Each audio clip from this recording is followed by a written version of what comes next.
Il existe des moments qui comptent dans une vie. Et bonjour à tous. Salut. Bonjour Richard. Aujourd'hui, nous sommes ici pour une expédition assez différente que celle que nous avons l'habitude de faire. C'est ça. Nous allons faire l'ascension nocturne du Canigou de notre Olympe catalan. Et oui, et on va démarrer de Prades. Pourquoi de Prades? On part de Prades parce que nous avons la caravelle du Conflent qui va nous amener jusqu'au refuge des Cortalettes.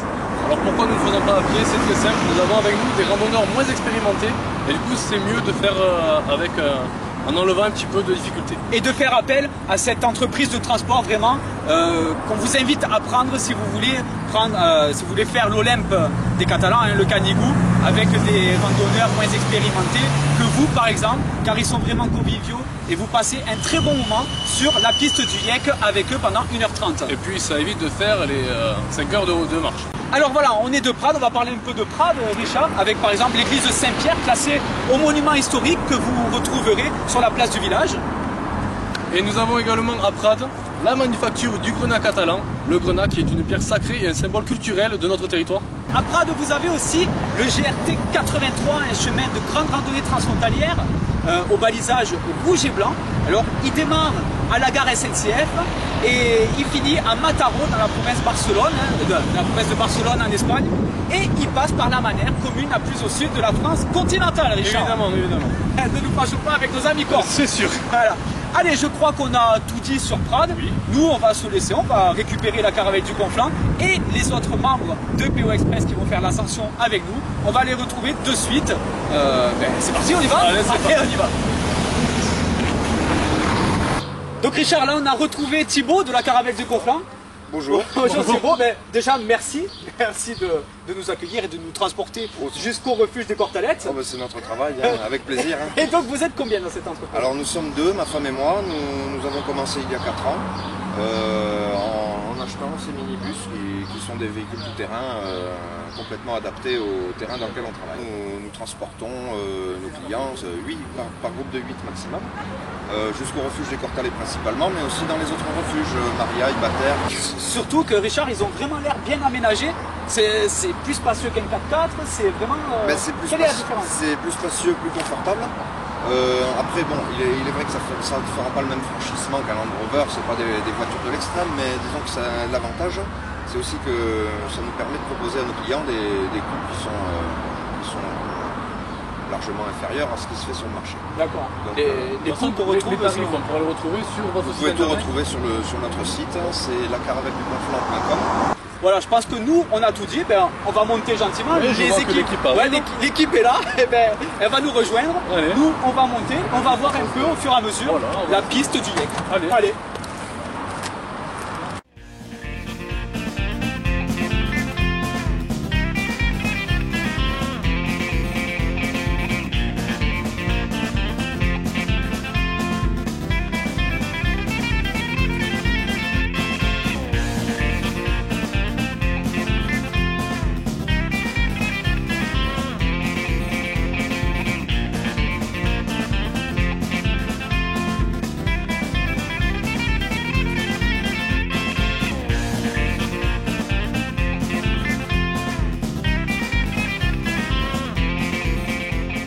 En bas, on peut voir la rivière Yek qui longe tout le canyon. Nous sommes dans le défilé du Yek et on va continuer comme ça pendant une douzaine de kilomètres.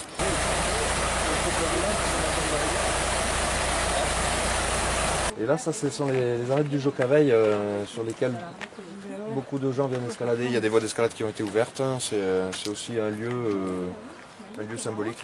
Ouais, c'est symbolique et réputé donc dans les Pyrénées-Orientales, dans le massif du Canigou. D'accord, très bien.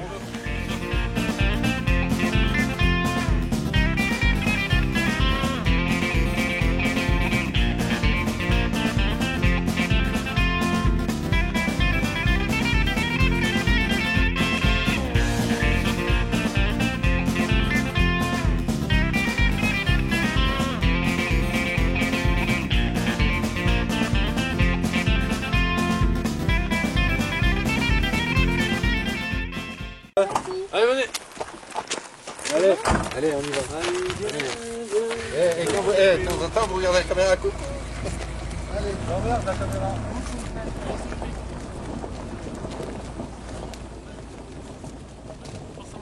Donc là, nous venons de terminer notre ascension avec la caravelle du Conflent.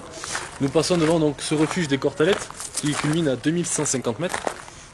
Et nous allons nous restaurer avec le reste de l'équipe de PO Express. Ça fait plaisir hein, d'être nombreux pour l'ascension pareille, hein, nocturne. C'est bien, c'est très sympa. Moi je veux des flammes. Moi je t'ai dit de mettre des gros. Bah mon goût là. Donc là ça y est, il est quasiment 3 heures. On va commencer à attaquer la montée, tout le monde est prêt. Ils sont tous là. Voilà. On sort du refuge non gardé des Cortalettes. Et on y va. Donc ça y est, c'est 3 heures, on attaque l'ascension de notre Olympe catalan, le Canigou, et c'est 2784 mètres 66. Donc c'est parti pour 1h30, 2 heures. On va vraiment se la faire tranquille hein, parce que c'est pas une course. Voilà, on veut vraiment profiter de ces moments conviviaux dans cet événement annuel de PO Express. Donc voilà, on se retrouve sur le trajet.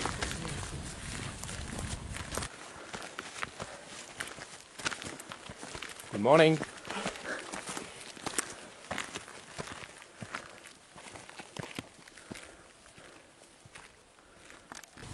Donc là on a dépassé le croisement du GR10, donc voilà qu'on a abandonné, le GR10 qui va en direction de Mariaille, direction Bonnègue. Et là donc maintenant c'est le balisage jaune que nous allons suivre jusqu'au pic.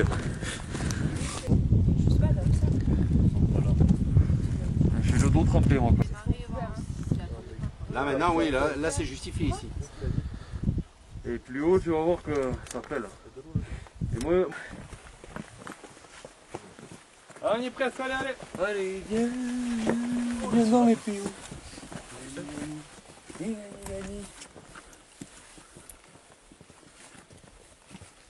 Voilà, bonjour monsieur. Ouais.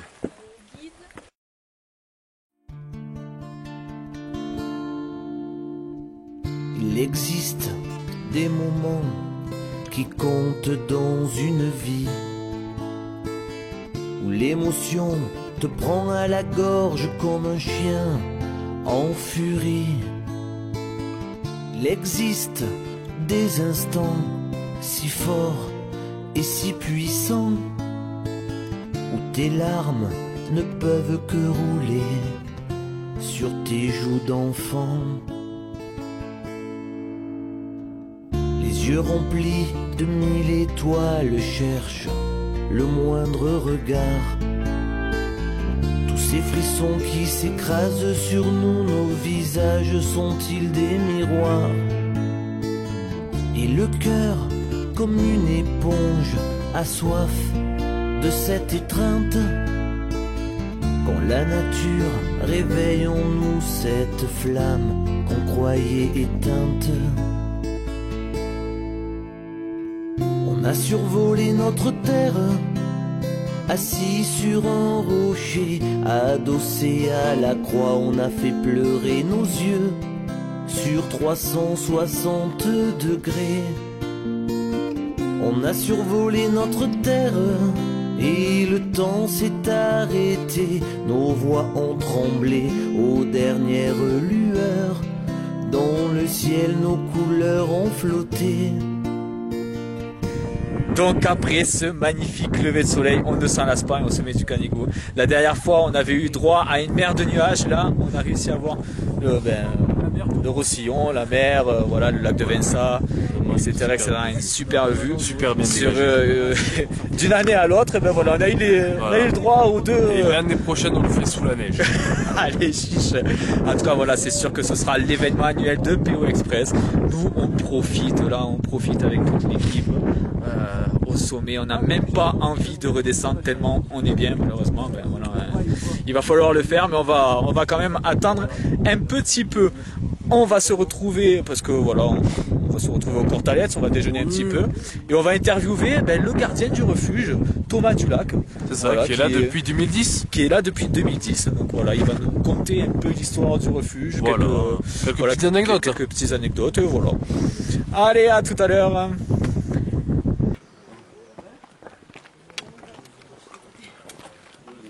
C'est vrai, j'ai un miroir.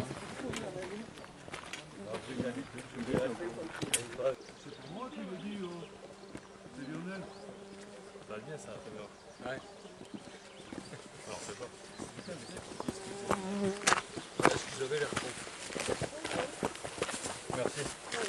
Non mais t'es gentil. Faut se calmer quand même. Alléluia.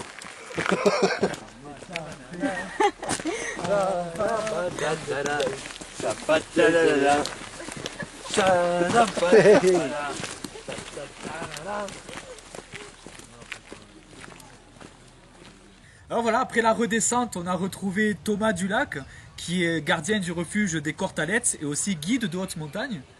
Alors Thomas, ça fait combien de temps que tu as repris le refuge des Cortalettes? Eh ben, j'ai démarré avec la naissance de PO Express en 2010.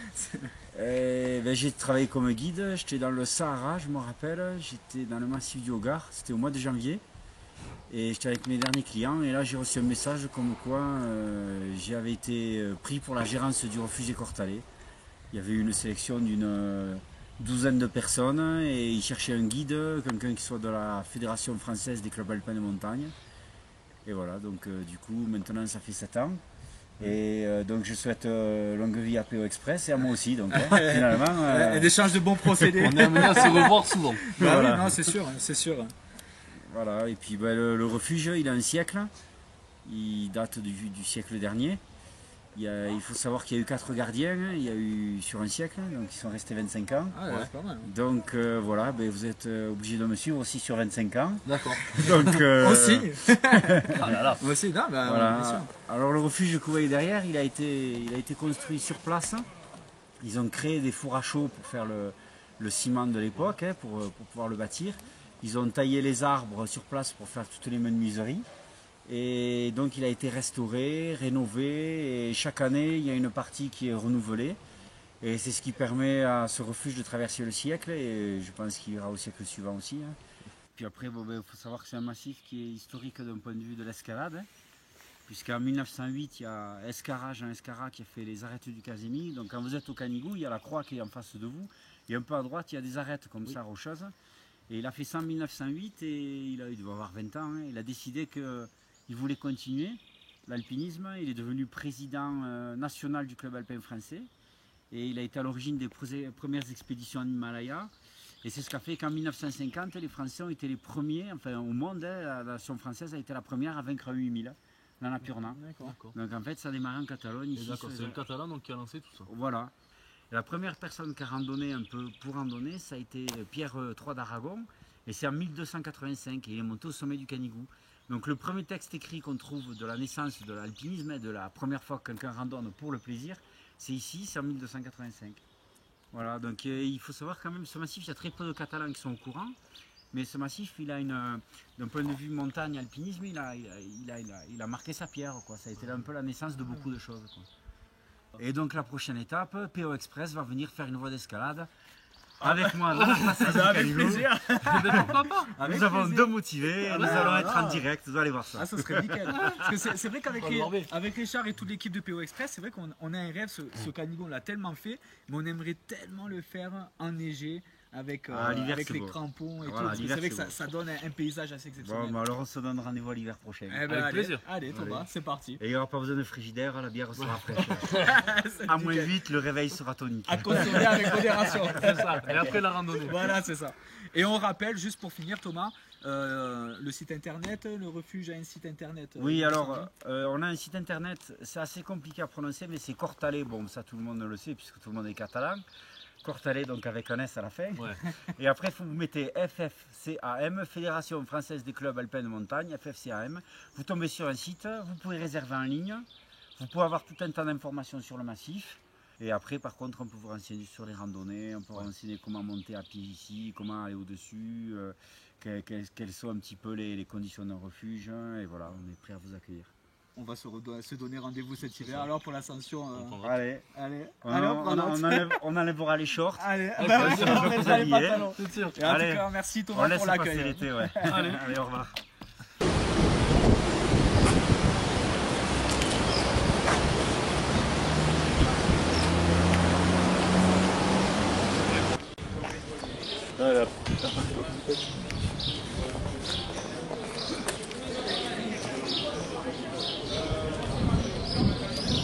Sardaigne, du bouille blanc. C'est comme un bout pas remué.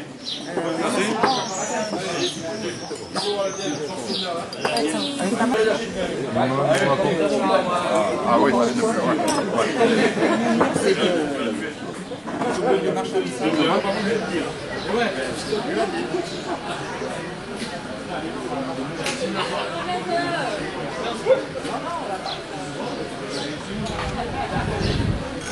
Et voilà Richard, après cette superbe interview de ce passionné de montagne qui est Thomas Dulac, un vrai régal, hein, C'est ça, on voit qu'il aime son massif, on voit qu'il en connaît beaucoup sur l'historique des Cortalettes et du Canigou en lui-même. Donc n'hésitez pas à aller le voir voilà, pour tous les renseignements. Ah oui, là c'est sûr qu'avec lui, vous serez tranquille, vous connaîtrez toutes les anecdotes. Et en plus, avec lui, on vous prépare une surprise d'ici la fin d'année pour l'hiver. Voilà, pour l'hiver. Voilà, regardez, ça y est, partie de l'équipe de PO Express. Elles nous ont... Bon, c'est une conclusion assez originale, hein, c'est atypique, de toute façon c'est un reportage original. Donc voilà, de l'intro à la conclusion. Donc on prépare voilà, une surprise avec Thomas Dulac pour cet hiver 2017. Oui. Et sinon, nous, après cette interview, on est redescendu avec la caravelle du Conflent. On a récupéré donc une partie d'équipe de PO Express qui se trouve derrière nous, avec Franche de Conflent, chez notre ami Joël Méné au bar Le Canigou. C'est ça, on a fait. Voilà, un vrai régal et puis c'est toujours un plaisir de retrouver. C'est la maison de Villefranche avec Joël, c'est vraiment un accueil chaleureux. Nous, on se quitte et bientôt, de toute façon, on se retrouve sur les différents réseaux sociaux. Vous avez Facebook, bien évidemment, vous avez tous nos randonnées, toutes nos actualités, tout ça sur Facebook, évidemment. Sur poexpress.fr gratuit.org, vous avez des itinéraires. Sur POExpress, la route des Catalans.com, vous avez vu la responsable du site. Et sinon, ben voilà, quoi dire de plus. Vous pouvez suivre tous nos reportages sur TV4 et sur YouTube. Et nous, on se dit à très très vite sur les sentiers pédestres en terre catalane. Bye bye les amis. On a survolé notre terre, assis sur un rocher, adossé à la croix, on a fait pleurer nos yeux sur 360 degrés. On a survolé notre terre et le temps s'est arrêté. Nos voix ont tremblé aux dernières lueurs. Dans le ciel, nos couleurs ont flotté.